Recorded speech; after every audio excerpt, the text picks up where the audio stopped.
Hello नमस्कार समाचार में आपका स्वागत। हम आपको बहुत ही महत्वपूर्ण जानकारी देने वाले हैं। अतिथि शिक्षकों के नियमितीकरण को लेकर, भविष्य सुरक्षित करने को लेकर अब सभी अतिथि शिक्षक एकजुट हो जाएं।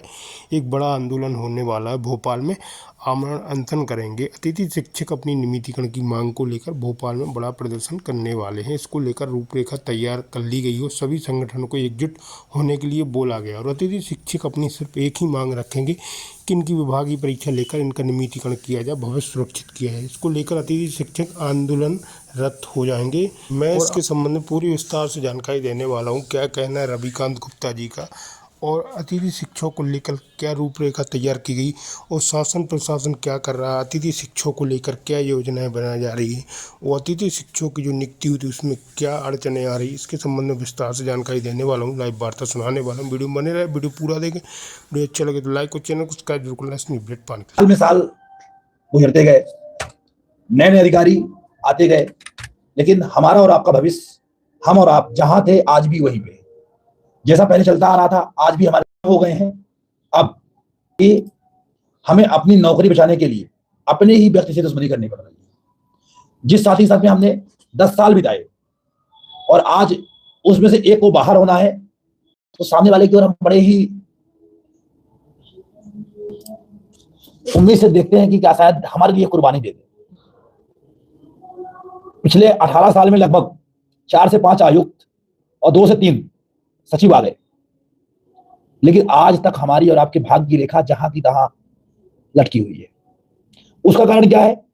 कहीं ना कहीं आम अतिथि शिक्षक से लेकर के वो सभी पदाधिकारी जो नेता बन के बैठे हुए हैं। पिछले 10 साल से डीपीआई मनमानी आदेश निकालता रहा। पिछले 12 साल से मैं भी संगठन का हिस्सा हूं और मैं भी देखते हुए आ रहा हूं। भले मैं जिले में था, लेकिन पिछले 12 साल में ऐसा कोई साल था कि जब हमें मानसिक रूप से टॉर्चर ना किया गया। हालांकि हाई कोर्ट का आदेश आने के बाद थोड़ा बहुत रिलैक्सेशन मिला, लेकिन आज भी हम जहां से शुरू हुए थे, जहां से हम निकले थे, आज भी हम वहीं खड़े हुए हैं। हमारे पास न भविष्य की कोई योजना है, न सुरक्षा का कोई वो है। हमें कुछ हो जाए तो हमारे परिवार को देखने के लिए सरकार के पास कोई योजना भी बिल्कुल नहीं है। इससे यह सिद्ध होता है कि सरकार हमको लेकर के ना तो पहले सीरियस थी, ना आज सीरियस है। आज भी हर वर्ष की बात, आज भी वही हाल है कि लगभग 10,000 से अधिक लोग ज्वाइनिंग के लिए तरस रहे हैं, लेकिन दिक्कत वो भी हमें लड़के तड़पा के दिया जा रहा है। हमने सोचा था कि नए आयुक्त आए हैं, कुछ नई बातें होंगी, कुछ अच्छी चीजें आएंगी और शायद हमारा भविष्य सुरक्षित ना हो, लेकिन जो समस्याएं थी वो सॉल्व हो जाएंगी। लेकिन समस्याएं ज्यों की त्यों बनी हुई है। जो हर वर्ष होता है कि हमें डीपीआई के चक्कर मारने पड़ते हैं, वो भी अभी भी हो रहा है। आज 10 दिन हो गए आदेश आए हुए, लेकिन अभी तक 30% लोगों की मात्र ज्वाइनिंग हो पाई है।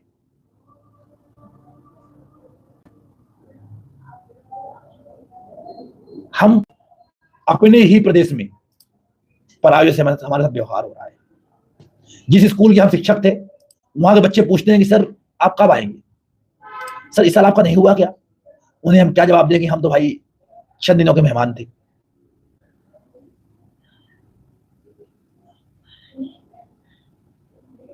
वर्तमान में 90% मैथ साइंस वाले जो बेचारे पिछले 10 साल से स्कूलों में अपनी सेवाएं प्रदान कर रहे थे, PTI, art and craft, short term वाले, रिजर्व पद वाले, कितने सारे लोग परेशान पड़े हुए हैं।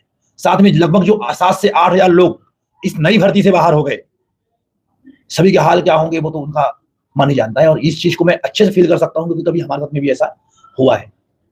और वो हर दिन शिक्षक इस चीज को फील कर सकता है कि जो बाहर बैठा हुआ है, उसके मन में आज क्या गुजर रही होगी। जो व्यक्ति सत्र शुरू होने के पहले ही स्कूल से बाहर हो गया, और अभी जो ज्वाइन हो गए हैं, बिल्कुल खुश मत होना। बिल्कुल इतनी खुशी मत मान के चलना कि अब तो हम लग गए, हम तो बिल्कुल 1 साल के लिए जगह फिक्स हो गई, क्योंकि बहुत ही जल्द प्रमोशन होने वाले हैं। शायद आप लोग पता होगा कि प्रमोशन की प्रक्रिया शुरू हो चुकी है और अगस्त के फर्स्ट वीक में वर्ग 3 का रिजल्ट आने वाला है, और फर्स्ट वीक में रिजल्ट आने के तत्काल बाद अक्टूबर तक वर्ग 3 की भर्ती भी पूर्ण करने का चल रहा है डीपीआई के अंदर। मतलब जो ज्वाइन भी हो गए, इस चीज को लेकर बिल्कुल मत बैठना कि हम तो सेफ हो गए, हमारा क्या होगा।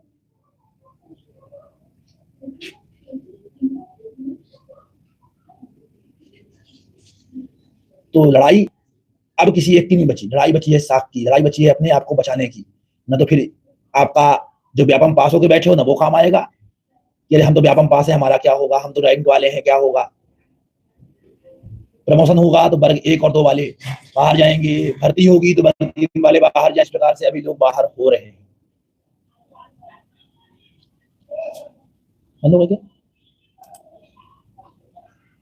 तो सभी लोगों का अब दायित्व बनता है कि जो एक आह्वान हमने किया है डीपीआई घेराव का, शायद हमारे इतिहास में, अतिथि शिक्षक के इतिहास में पहली बार ऐसा होने जा रहा है कि डीपीआई घेराव की प्लानिंग मैं कर रहा हूं। आज तक किसी भी संगठन ने डीपीआई घेराव नहीं करवाया, करवाया भी तो नॉर्मल जाके लौट आए।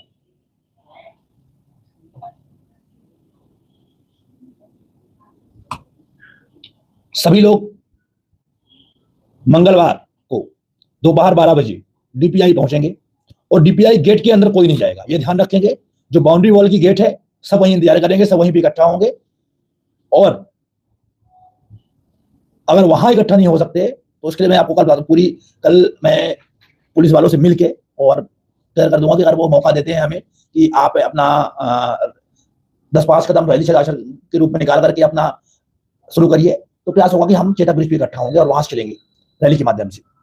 लेकिन अभी जो प्लानिंग है यही है कि दोपहर 12 बजे। और ये ध्यान रखना, अगर जो नहीं आएगा फिर ये मत रोना कि भैया मेरा काम नहीं हुआ, मेरा पद नहीं खुला, मेरा रिजर्व रह गया, मैं तो बाहर हो गया। अब ये मौका दिखाओ। हमेशा की पहली बार हो रहा है और ये आंदोलन जो होगा डीपीआई के सामने वो किसी एक संगठन के, अतिथि शिक्षक अपना अपना आवेदन अपने अपने तक बना के लेके आएंगे। दोपहर 12 बजे से हम बैठ जाएंगे वहां पे और जब तक बातें क्लियर नहीं होती वहां से हटेंगे नहीं। और अगर ज्यादा ही दिक्कत आती है तो जो इनमें से ऐसे साथी हमारे हों कि भूख हड़ताल या आमरण अनशन में बैठ सके, इसका भी हम प्रयास करेंगे कि अगले दिन से हम वहां पे तंबू लगा के बैठ जाएं। उसके लिए सहयोग हमें आप सबका चाहिए, नहीं तो ना तो डीओ को आपकी पड़ी है, ना डीपीआई को आपको पड़ी है, और ना बच्चों की पड़ी है। बच्चों की पड़ी होती तो आज स्कूल में ज्वाइनिंग हो गई होती। स्कूल खुले आज लगभग 25 दिन 30 दिन 1 महीने होने को आ गए हैं। 15 जून से स्कूलें शुरू हुई हैं। अभी कक्षाएं कैसे लग रही होंगी जब टीचर ही नहीं है। तो सभी लोग जिनके पद लॉक हो गए हैं, जिनके पद रिजर्व हो गए हैं, जिनके पद आर्ट एंड क्राफ्ट वाले हैं, पद खुल नहीं रहे हैं या खुल भी जाए, जो स्कूल से बाहर हो गए हैं भर्ती में, भैया समायोजन करो। और समायोजन होगा